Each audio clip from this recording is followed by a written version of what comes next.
Olá meus amigos, olá meus irmãos, que a paz do nosso eterno Criador abençoe a vida de todos. Vou deixar aqui no canal Adorando em Espírito uma mensagem e eu espero que ela possa somar muito no seu conhecimento.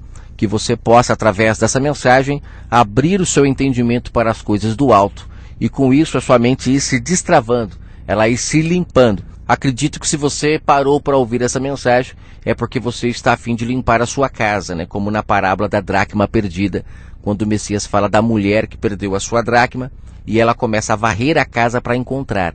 E quando fala de dracma, não é uma palavra muito comum nos nossos dias, mas dracma ele está se referindo a algo valioso. Então o que nós temos de valioso em nós? É a palavra do Pai. Só que por causa do fermento que colocaram junto com a palavra, ela fica perdida. É necessário limpar o fermento, tirar as pedras de tropeço, para que então a gente encontre essa dracma. E quando a encontramos, convidamos a todos, fazemos uma festa, porque é motivo de muita alegria quando encontramos a verdade do Pai. É como ele também fala na parábola do campo, né? A gente vende tudo o que tem para ficar com esse tesouro encontrado no campo. E vender tudo o que tem ali é abandonar tudo o que nos ensinaram de errado, para agora ficarmos com a pura e cristalina verdade do Pai. Que esta mensagem possa falar muito ao seu coração, lembrando que não sou maior do que ninguém, estou aqui em todas as mensagens tentando abrir o seu entendimento para você buscar o Pai diretamente e não depender mais de mim e nem mais de ninguém. Só reforçando aqui que a parábola da dracma perdida, caso você queira ler, está em Lucas 15, lembrando sempre que tem um áudio no canal sobre isso, mais esclarecedor, né? Lucas 15, do verso 8 ao 10, e a parábola do tesouro escondido no campo está em Mateus 13, do verso 44 em diante. Isso ajudará muito você a entender o que eu disse agora. Mas vamos começar a mensagem aqui, 2 Samuel capítulo 7, uma mensagem esclarecedora sobre a construção do templo do eterno Criador, que é muito distorcido por muitas pessoas. Ela vem muito fermentada e eu creio que através dessa mensagem você tirará todas as suas dúvidas. A passagem de 2 Samuel capítulo 7, aqui é descrito o momento em que Davi ele anseia em construir um templo para o eterno Criador do universo. E aqui o profeta Natan, ele o proíbe de fazer isso.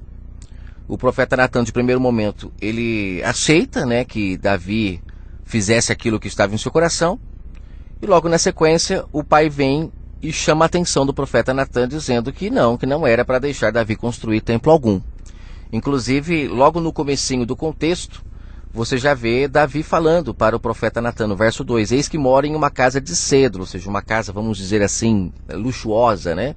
Mas a arca do Deus Altíssimo, ela mora dentro de cortinas, ou seja, era o tabernáculo, a tenda, né? Então você vê que o pai, né, na velha aliança, ele morava dentro da arca porque ele não habitava o ser humano. Então as pessoas, elas ficavam dependentes de ouvir a voz do pai através do sacerdote, que era um homem chamado, que tinha autorização para ir lá, ouvir a voz do pai dentro do tabernáculo e trazer a informação para o povo. Só abrindo um parêntese rapidinho, por que o pai na velha aliança não habitava o ser humano? Lembre-se que no Éden o homem perdeu o contato com o pai porque ele caiu para a carne, ele se tornou carnal. Então ele não tinha contato com o pai. Então o pai, através de Abraão, ele escolhendo ali um povo na terra para se comunicar com ele, ele se comunicava de fora para dentro. E isso durante um tempo, até o madeiro. Após o madeiro, acabou. Porque aí nós somos comprados para ele como seu templo, ele volta a habitar o ser humano. Aí é claro que para entender isso melhor, você tem que ler Marcos 12, quando ele fala da vinha, que ele arrendou a vinha para os lavradores, que ele cercou, e ele está se referindo a um povo que ele escolheu na terra para se comunicar com eles. Então vamos lá, vamos voltar para 2 Samuel 7. Então o pai ele habitava dentro dessa arca. A arca essa que na nova aliança foi transferida para dentro do ser humano, não está mais fora. Então se você vê algum local que tem uma arca ali, dentro de um templo, alguma coisa, eles estão muito atrasados, não renovaram o entendimento, não aceitaram o sacrifício do Messias, porque a arca, ela está agora dentro do ser humano, e eu vou provar para você, tem as passagens todas para deixar isso muito claro, para não ter dúvida alguma. Vamos lá, rapidamente eu vou deixar bem claro aqui que a arca saiu agora do mundo visível e está dentro do ser humano. Hebreus 8, leia o contexto todo. Paulo fala que a lei que estava na pedra agora passou a habitar o entendimento e o coração do ser humano. Significa então que a lei que representava o Criador do universo na velha aliança estando agora dentro do ser humano, representa que o Pai agora habita o ser humano e não mais dentro de uma arca física externa. Isso, primeiro ponto, as leis. Segundo ponto, o cajado de Arão, que ficava dentro da arca, está escrito em Apocalipse 1 que nós agora somos sacerdotes em Cristo. Inclusive Pedro também fala em 1 Pedro capítulo 2, leia para você ver, que nós somos sacerdotes reais, ou seja, agora não existe mais um sacerdote específico. Todos que creem no verbo, todos que aceitam o Espírito do Eterno Criador se tornam sacerdotes, porque agora se comunicam direto com ele, que era um papel de sacerdote, se comunicar com ele. Quando você recebe o Espírito dele em você então agora automaticamente é um sacerdote. Então já falei de duas coisas que provam que a arca agora está em nós. E a terceira coisa que é o maná. Lembra que o maná dentro da arca ele não apodrecia e fora da arca ninguém conseguia comer? Esse maná ele representa o pão vivo. Quando o pão vivo está em nós, quando nós comemos do pão vivo, a gente vive eternamente. Lembra que o Messias falou em João 6? Eu sou o pão vivo, quem comer de mim vive eternamente. Ou seja, eu não sei se você consegue ligar essa questão de comer de mim e viver eternamente com a árvore lá do jardim, que foi proibida de o homem comer os seus frutos, lembra? O homem não podia comer para não viver eternamente, e o Messias ele vem dizendo quem comer de mim vive eternamente, depois ele mesmo diz que ele é a videira verdadeira, então significa que ele é a árvore da vida, quem comer dele vive eternamente. Então esse maná que existia na arca é o pão vivo, então pronto, a arca está em nós hoje. Então vamos voltar para 2 Samuel 7 só para você entender a história, e você vai concluir ali que de fato foi o Messias que levantou o verdadeiro templo, que foi através dele que nós passamos a ser sacerdotes, que nós passamos a ter a lei agora dentro de nós, foi através dele que nós passamos a ter agora o pão dentro de nós. Então tudo se concluiu, só para deixar muito claro para você. Vamos agora ligar a chavinha do odre velho, vamos lá, vamos voltar para a velha aliança. Então você vê que o Pai sempre morava dentro do tabernáculo, que é a sombra do ser humano, local aonde Paulo fala lá em 2 Coríntios 3, ele fala que nós agora somos morada do Altíssimo, né? Que é o Espírito Santo. Nós somos morada dele. O Espírito ali, como eu já falei em vários áudios, né? É o Espírito do Pai, né?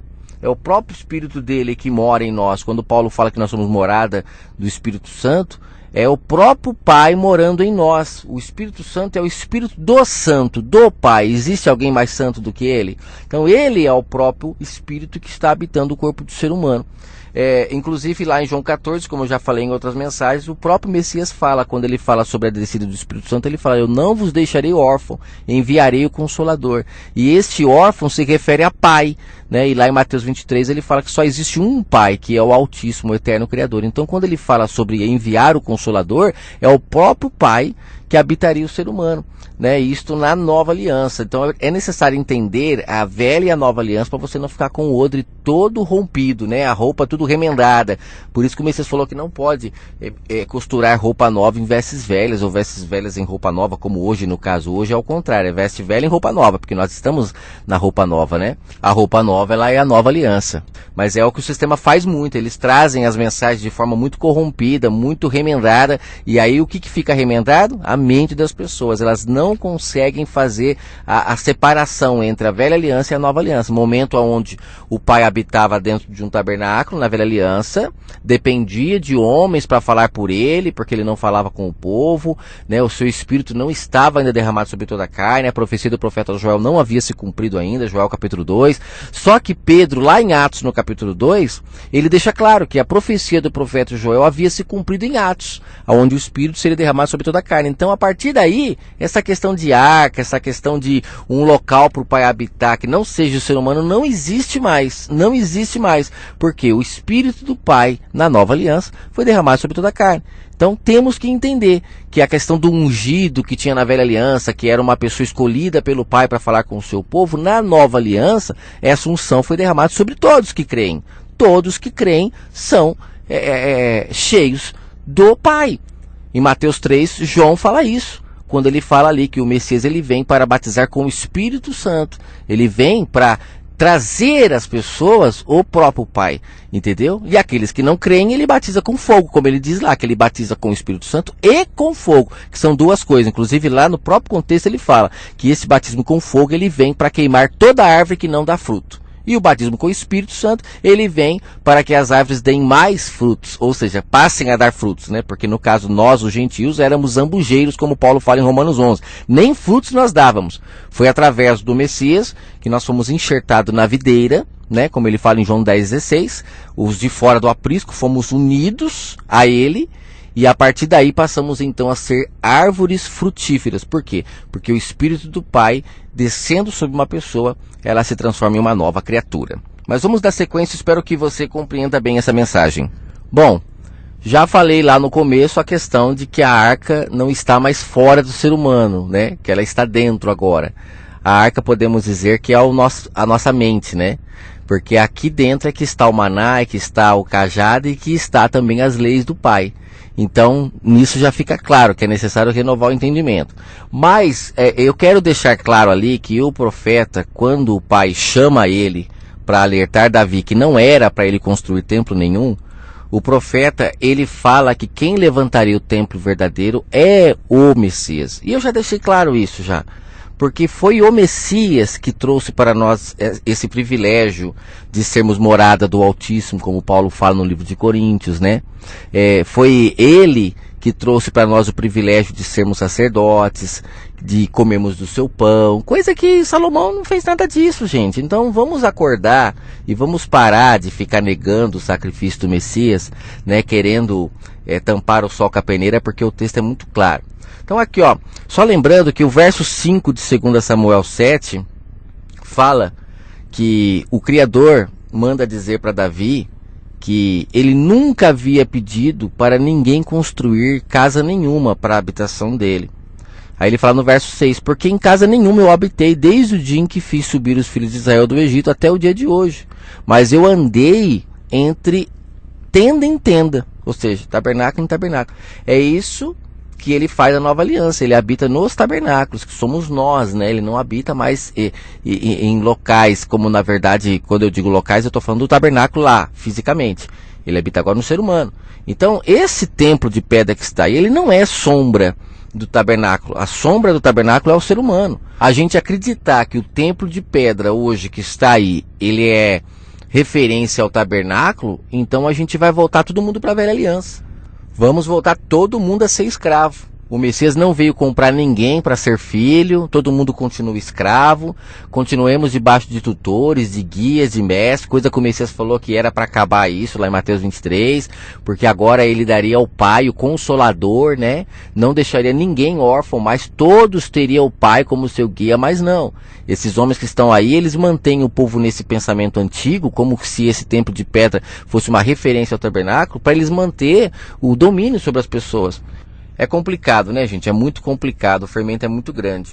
Então, só no comecinho aqui você já entende que ele não pediu para construir casa nenhuma para ele. Tudo bem que lá na frente ele vai pedir, você vai entender que eu já vou pular para essa parte. Mas antes disso, Isaías, o profeta Isaías, se você não quiser acreditar nele e quiser matar ele de novo como o povo de Israel fazia, você pode fazer.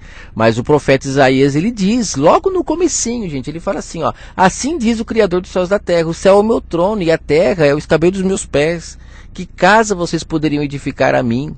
Qual seria o meu lugar de descanso? A minha mão fez todas as coisas, e assim todas as coisas foram feitas. Ou seja, para onde que eu olharei? Olha só que interessante. Eu olharei para o pobre e abatido de espírito, que treme diante de minha palavra.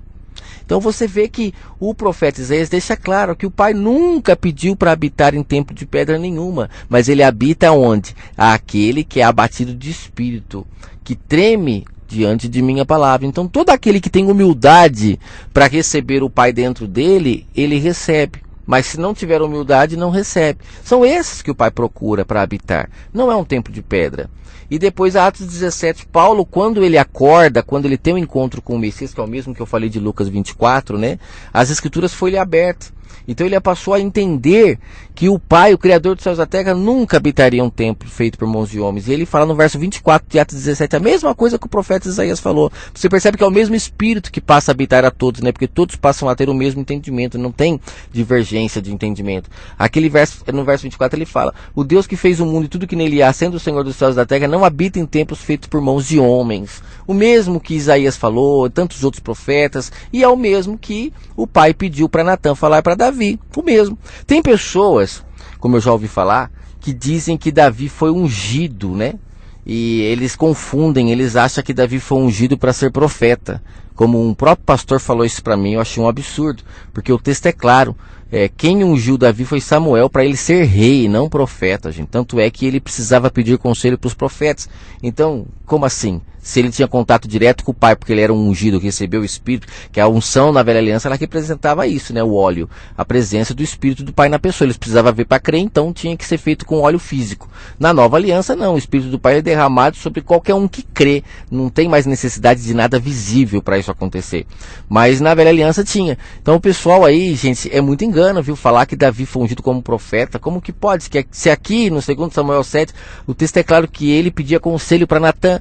Ele não tinha contato direto com o pai. Tanto é que quando Natã volta e fala para ele que não era para ele construir nada, ele volta e repreende Davi, como o pai falando por intermédio de sua boca. E Davi respeita. Por quê? Porque ele sabia que era o pai falando pela boca do profeta. O pai não falava por boca de ninguém na velha aliança, a não ser pelos profetas e também os sacerdotes que eram escolhidos para ir lá e ouvir a sua voz dentro do tabernáculo. Mas isso é como eu já falei e repito, velha aliança, nova aliança não tem mais isso. Nova aliança, o pai quer falar com todos, basta crermos. Se você abandonar pai e mãe, aguarde que ele vai falar com você. Agora, se você ficar debaixo de guias ainda, tendo tutores, tendo aí os lavradores, os mordomos, né, como se eles ainda cuidassem da obra do pai, como eles mesmos dizem, né, esses homens que se colocam como líderes das pessoas, eles dizem que eles são pessoas chamadas para cuidar da igreja. O pai não precisa mais disso, gente, porque ele deixou claro lá em Mateus 23 que ele não precisa mais disso, de mestre, de guias e nada disso. É ele que comanda. Só que ele só comanda aqueles que se deixam comandar. Como um noivo vai se casar com a noiva que não sai de casa, que não abandona pai e mãe, que não está disposta a abandonar tudo para se casar com ele? Então ele não se casa com essas, ele se casa com todas aquelas que abandonam pai e mãe, né, que de verdade se unem ao seu marido em espírito para buscá-lo agora de forma espiritual e não mais de forma física, né? Ele cumpriu lá o que está escrito em Gênesis quando fala: deixará o homem, seu pai e sua mãe para se unir à sua mulher. Ele cumpriu, porque ele abandonou tudo aquilo que ficou lá em Israel, aqueles líderes, a Babilônia, ele abandonou tudo para se casar com a noiva. E a noiva não abandona por quê? Só vai se casar se abandonar, gente, não tem outra escapatória. Mas vamos lá, vamos ler aqui quando ele fala sobre quem levantará o templo, para finalizar. Vamos lá, ele começa aqui no verso 12 a falar sobre esse local de descanso que ele iria preparar para Israel. Um local onde ele iria habitar. E ele fala aqui, verso 12: quando os teus dias forem completos, Davi, e vieres a dormir com os teus pais, ou seja, falecer, então farei levantar depois de ti um dentre a tua descendência, a qual sairá das tuas entranhas, e eu estabelecerei o seu reino. O reino de Davi seria perpétuo, vamos falar assim. Este edificará uma casa ao meu nome, e confirmarei o trono do seu reino para sempre. Primeiro ponto. Essa questão de estabelecer o reino, de ser um reino que não se finda, já caiu por terra, porque o reino de Salomão já foi, né?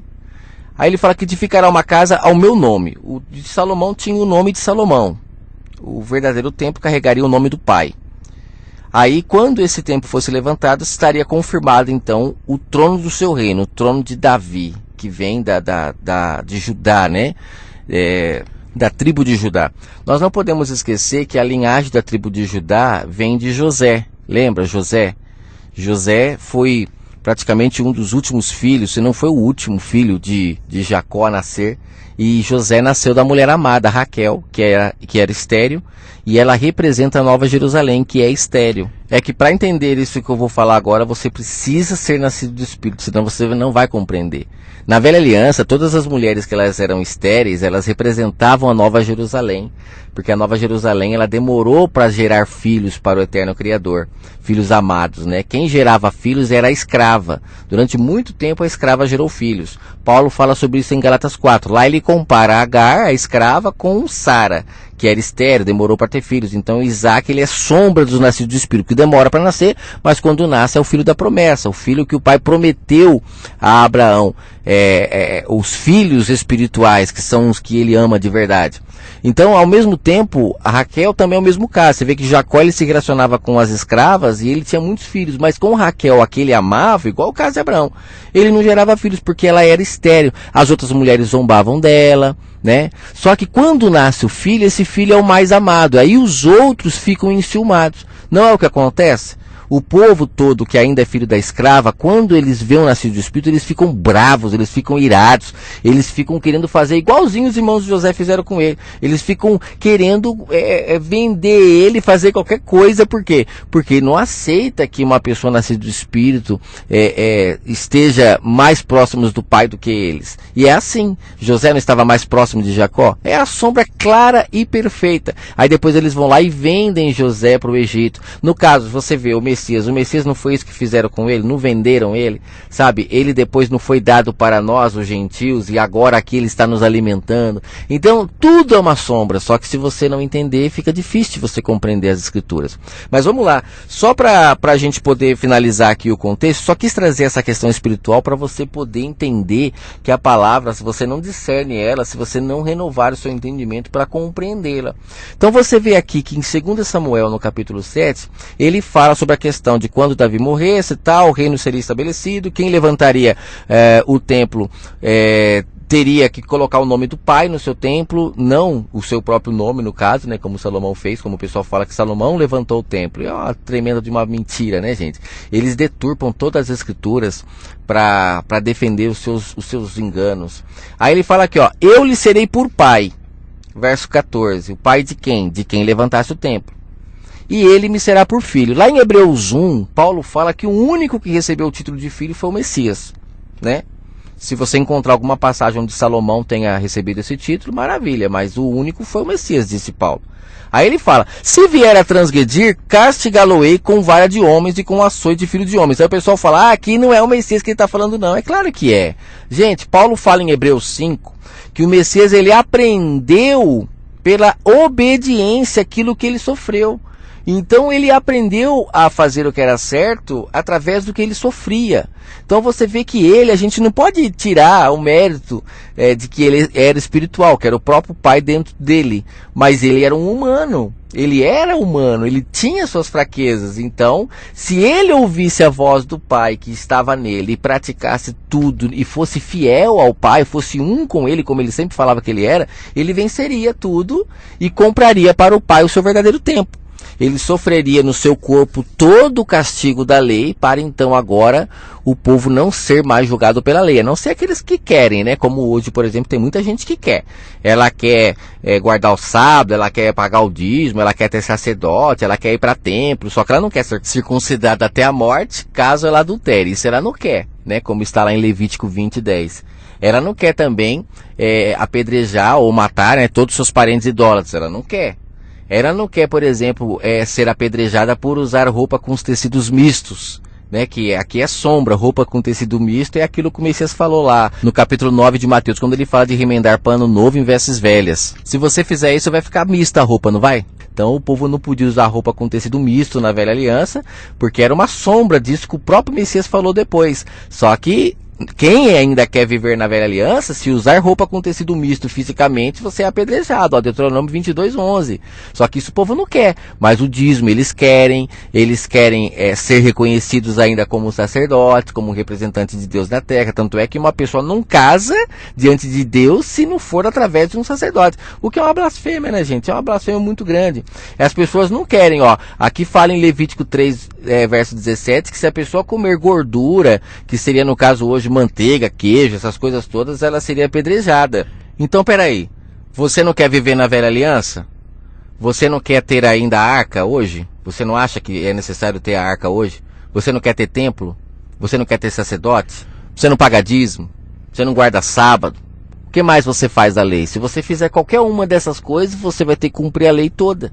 Se você não entender e renovar o seu entendimento, que dízimo na nova aliança é a palavra do Pai, que é dado para os pobres, para os órfãos, para as viúvas, que são gentios, porque nós éramos pobres do Criador do Universo, nós éramos órfãos, não tínhamos Ele como Pai, nós éramos viúvos, não tínhamos Ele como marido, adorávamos deuses mortos, né, ídolos mortos, por isso que se refere à viúva, né, essa questão de dar o dízimo para a viúva representa trazer o Criador do Universo como seu marido, para que ela agora tenha um marido vivo para servir, né, para honrar, e não mais um marido morto. Mas você quer ficar dando dízimo em dinheiro ainda, você acha que está certo, você acha que você está vivendo a nova aliança, praticando essas obras da velha aliança ainda. Então faça como você quiser. Se você não acredita que o Messias ele comprou o templo verdadeiro para o Pai, que somos nós, para agora vivermos a realidade, não mais as sombras, né? Então fique na mão dos mercenários, continue sendo roubado por eles, continue sendo esse pano misto de roupa velha e roupa nova, desse odre corrompido, sabe, que não consegue separar as coisas do eterno Criador. Continue. O que eu posso fazer? Estou aqui para tentar abrir os seus olhos, te dando colírio para que você possa enxergar a verdade do Pai. Estou trazendo aqui ouro refinado para você acordar, para você se enriquecer do eterno Criador. Mas se você não está aceitando, prefere continuar comendo a lavagem com os porcos, o que nós podemos fazer? Não podemos fazer nada, né? Bom, eu não vou continuar aqui falando o que mais você precisa cumprir, se você guarda o sábado, paga dízimo, tem sacerdotes. Eu não vou continuar falando não, porque a lista é grande, viu? Olha, homem não pode fazer a barba, não pode acender fogo no sábado, não pode comer carne de porco. Nossa, um monte de coisa que você não poderia fazer e você faz. Então você está cumprindo uma parte, mas não está cumprindo a outra. Então cuidado, hein? Ou você cumpre tudo ou não cumpre nada. Então, gente, o Messias ele disse, vinde a mim porque o meu fardo é leve. Entenda espiritualmente todas essas questões aqui, que eu vou gravar depois um áudio explicando parte por parte da velha aliança de forma espiritual para você entender, como não poder tocar em cadáver, não acender fogo no sábado, não comer carne de porco. Tudo isso na nova aliança se espiritualizou, inclusive o homem não poder fazer a barba. Tudo isso você tem que entender de forma espiritual e você vai ver como que é lindo o agir do Pai, como que as sombras são perfeitas. Mas eu vou finalizando aqui a passagem de 2 Samuel, só trazendo mais uma vez aqui a informação de que quem levantaria o templo seria filho e o Criador do Universo seria por pai. Quando fala que ele, se ele errasse, seria castigado, Paulo fala em Hebreus 5 que sim, se ele errasse, ele poderia ser castigado, mas ele aprendeu a obediência pelo que sofreu. E aí ele fala, a minha benignidade, verso 15, 2 Samuel 7, não se apartará dele, como a tirei de Saul, a quem tirei de diante de ti. Ou seja, essa pessoa que levantaria o templo teria a benignidade do Pai para sempre. A tua casa e o teu reino serão firmados para sempre diante de ti, e o teu trono será firme para sempre. Então, quem é que trouxe de verdade essa oportunidade do reino espiritual, que é sombra da tribo de Judá, dos filhos nascidos da estéril?